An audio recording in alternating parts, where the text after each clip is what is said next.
सबसे पहले मैं मीडिया के सारे साथियों का शुक्रिया अदा करना चाहता हूं और आपके माध्यम से सभी देशवासियों को अपील करना चाहता हूं कि वर्तमान में स्वतंत्र रूप से बहुजन मीडिया की बहुत ज़्यादा आवश्यकता है, जो निष्पक्ष होकर अपनी बात समाज के सामने रखे। तो मैं समाज के सारे साथियों से अनुरोध करता हूं कि ज़्यादा से ज़्यादा बहुजन मीडिया को प्रखर करने का काम करें। आज का ये राज्याधिवेशन साथियों यहाँ जो संपन्न हो रहा है, उत्तर प्रदेश का 38वां राज्याधिवेशन है और उस अधिवेशन के माध्यम से वर्तमान में देश के सामने जो ज्वलंत समस्याएं हैं, उन मुद्दों के ऊपर जागरण प्रबोधन के साथ साथ संघर्षणात्मक रणनीति भी हमने अपनाई है। उसी के बारे में चर्चा के लिए, प्रबोधन के लिए आज का ये कार्यक्रम आयोजित किया गया है। वर्तमान में जैसे 2 दिन पहले वुमेन्स रिजर्वेशन बिल रखा गया, उस महिला आरक्षण के बिल में किसी भी तरह से सरकार के द्वारा जो पहले बात उठी थी कोटे में कोटे की 33% महिला आरक्षण की बात हुई, मगर उसमें पिछड़े वर्ग की महिलाओं के आरक्षण की कोई बात नहीं है। अनुसूचित जाति जनजाति की महिलाओं के आरक्षण की बात भी सरकार ने जो पहले से रिजर्व सीटें हैं उसमें जोड़ी है और जो धार्मिक अल्पसंख्यक जो है इनकी भी स्वतंत्र महिलाओं के रिप्रेजेंटेशन की कोई बात उसमें कही नहीं गई।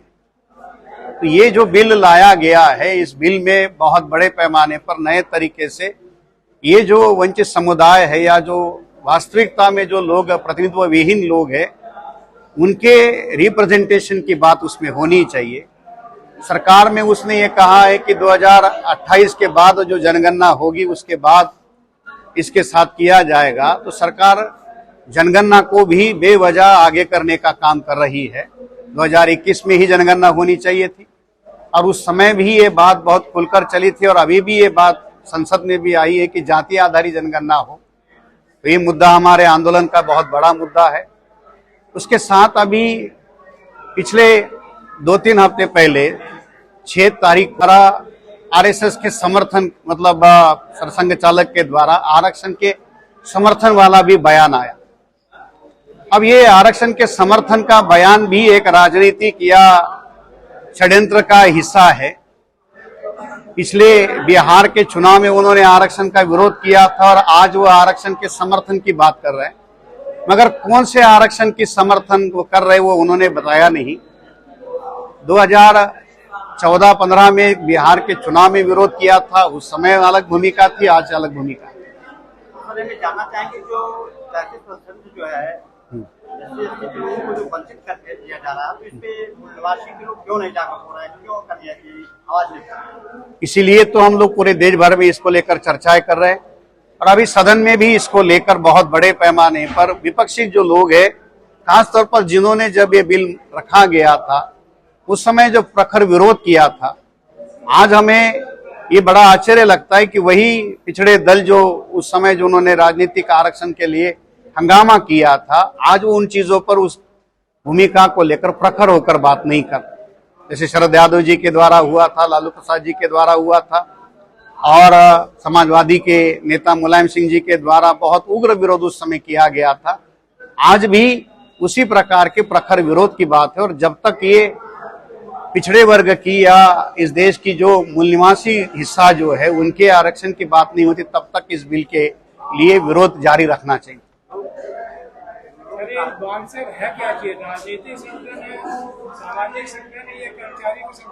वामसेव एक कर्मचारियों का गैर राजनीतिक संगठन जो इस देश के ओबीसी, एससी, एसटी और जो रिलीजियस माइनॉरिटीज है, इनका कर्मचारी, अधिकारी और पढ़े लिखे वर्गों का ये संगठन है। आप तो सर अभी बातें जो कर रहे हैं तो राजनीतिक है। ये राजनीतिक बातें किसी राजनीतिक दल की बात नहीं कर रहे। हम लोग अपनी समाज व्यवस्था में, लोकतंत्र में जो हमारे अधिकारों की बात है उसकी बात। राजनीतिक रूप से कैसे तैयार करेंगे? देश में राजनीति का जनमत बनाने का काम जो है ये बहुत ज्यादा जरूरी है, क्योंकि लोकतंत्र में जिनका जनमत होता है वो अपना सरकार या अपनी व्यवस्था बनाने लायक होता है।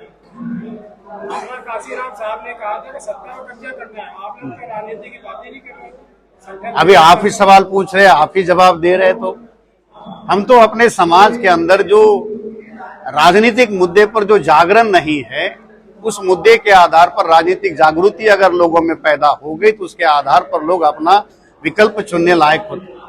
आज की स्थिति में राजनीति के मुद्दों को दिशाहीन करने की बात की जा रही है और वास्तविक मुद्दों से लोगों को दूर करने के लिए जो चीजें अपनाई जाती है उससे हटकर जो मौलिक मुद्दे उसके ऊपर बात होनी चाहिए। सर, हम देखते हैं कि मूल निवासी हो या अन्य संगठन हो, जाति के हम दलित या मूल निवासी के लिए आवाज उठाते हैं, संघर्ष कर रहे हैं, फिर भी इतना पीछे क्यों जा रहे हैं? आंदोलन आगे बढ़ रहा है और उसी बढ़ती हुई जागृति की प्रतिक्रिया सरकारों के द्वारा ये चीजें हो रही है।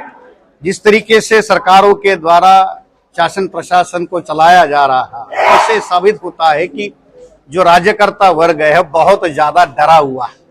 जो नफरत या घृणा वो समाज में फैलाना चाहते हैं, लोग उस नफरत और घृणा के समर्थन में नहीं है। कल आपने देखा होगा कि संसद में जिस तरीके की भाषा का प्रयोग किया जा रहा है वो भाषा किसी भी तरीके से लोकतंत्र की या सभ्य समाज की भाषा नहीं हो सकती। मगर चूंकि बीजेपी या संघ परिवार की ये अधिकृत भूमिकाएं हैं और इसी द्वेष और घृणा के संस्कारों में उनको बढ़ाया जाता है, वही भाव लेकर वो संसद में भी बात कर रहे हैं। इससे आप समझ सकते हैं कि लोकतंत्र की गरिमा गिराने में बीजेपी का कितना बड़ा रोल रहा है। संसद के अंदर अगर इस तरीके की भाषा इस्तेमाल हो रही है तो संसदीय गरिमा को और कितना गिराने का काम वर्तमान सरकार करेगी। आज उस घटना को लेकर क्या कार्रवाई हुई? कौन इसकी आवाज उठाया, कौन कहेगा बात? ये मीडिया का हिस्सा आप हो, आपको भी उसके बारे में बहुत बड़े पैमाने पर बात करने की जरूरत है। सभी जो विपक्षी दल है इसके लिए जो बात बोलेंगे उसी को जो मीडिया उठाएगी, अगर कोई बोलेगा नहीं तो कहाँ से मीडिया उठाएगी? तो हम आपके माध्यम से इस बात को उठा रहे हैं। तो ये कहने के पीछे का पर्पज ये है कि आप ये बात लोगों को रखिए कि सरकार के द्वारा, सरकार के प्रतिनिधि के द्वारा इससे पूर्व में भी ऐसे बहुत सारे हेट स्पीच के मामले सामने आए।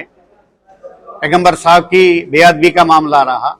लगातार वो द्वेष और घृणा नफरत फैलाने वाले स्पीचेस बीजेपी या संघ परिवार से या उनसे जुड़े हुए अनुशासित संगठनों के द्वारा भी होते रहे, मगर उसके ऊपर कोई कार्रवाई सरकार के द्वारा होती हुई नहीं दिखाई देती। वाम सेब के द्वारा जो भी मुद्दे उठाए जाते हैं वो कुछ दिन में राष्ट्रीय मुद्दे बन जाते हैं। आपने अभी इस कार्यक्रम में पुरानी पेंशन योजना को उठाया है, इसका क्या मकसद है? उत्तर प्रदेश की ही दृष्टि से अगर बात करी जाए तो उत्तर प्रदेश में लगभग वर्तमान में 11 लाख पेंशनर्स और उत्तर प्रदेश के कुल बजट में से मोटा मोटी पकड़कर चलिए कि लगभग 1 लाख करोड़ का जो बजट है वो पेंशन के लिए खर्चा होता। अब ये पेंशन एक बहुत बड़ा मुद्दा है। सरकार देश में 1 नेशन 1 इलेक्शन की बात कहती है, मगर 1 नेशन 1 पेंशन से वो हट रही है। आप अपने लिए अपनी खुद की व्यवस्था अलग से करवा रहे हो, मगर जो लोग कर्मचारी है सालों से सरकार की सेवा में लगे हुए हैं और आप केवल इस बात को लेकर ये कह रहे हो कि सरकार के पास बजट नहीं है इसलिए पेंशन नहीं दे सकते, घाटे में सरकार चल रही है और आप अपनी जिम्मेदारियों से भागने का काम कर रहे हैं। तो हमने ये मुद्दा उठाया कि पूरे देश भर में पुरानी पेंशन योजना जो है वो लागू की जाए और जो सरकारी कर्मचारी या जो पब्लिक सेक्टर से जुड़े हुए जो लोग हैं उन्हें वो जो बेनिफिट है एश्योरेंस से सरकार के द्वारा वो कायम रहना चाहिए। सर, सरकारी कर्मचारियों को एक पेंशन और नेता जितने बार चुनाव जीतेगा उतनी पेंशन, ऐसा क्यों? मैं वही तो कह रहा हूँ कि 1 नेशन 1 इलेक्शन की जो बात कह रहे हैं, 1 नेशन 1 पेंशन की बात हो और 1 पेंशन की स्कीम में ये भी बात हो कि जो भी राजनेता है जो बात आपने कही है उस 1 पेंशन योजना में उसको शामिल किया जाए।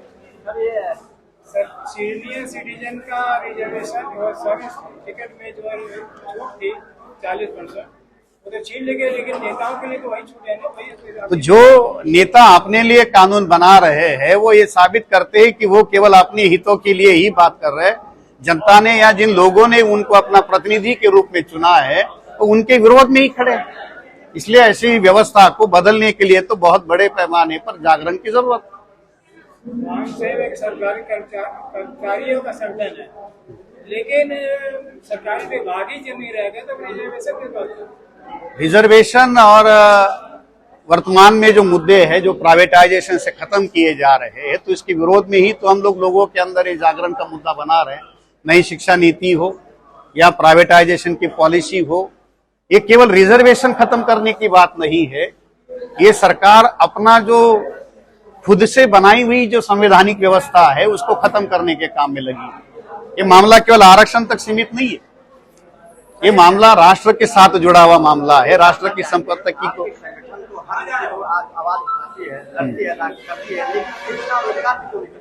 जब शिक्षित नहीं रहेंगे, रोजगार नहीं रहेगा तो कैसे युवा आगे बढ़ेगा? शिक्षा के संदर्भ में आज के अधिवेशन में जो दूसरा सत्र है उसमें नई शिक्षा नीति के बारे में हमने विषय रखे हैं और नई शिक्षा नीति के विरोध में हम लोगों ने पूरे देश भर में संगठन के द्वारा भूमिकाएं ली है। हमारा छात्र संगठन है, उसके माध्यम से उसके लिए हम लोग पूरे देश भर में छात्रों को मोबिलाइज करने के काम में हैं और हम इसमें इस बात में पुरजोर कोशिश कर रहे हैं कि उसमें बहुजन समाज की भागीदारी अनुपातिक रूप में हो।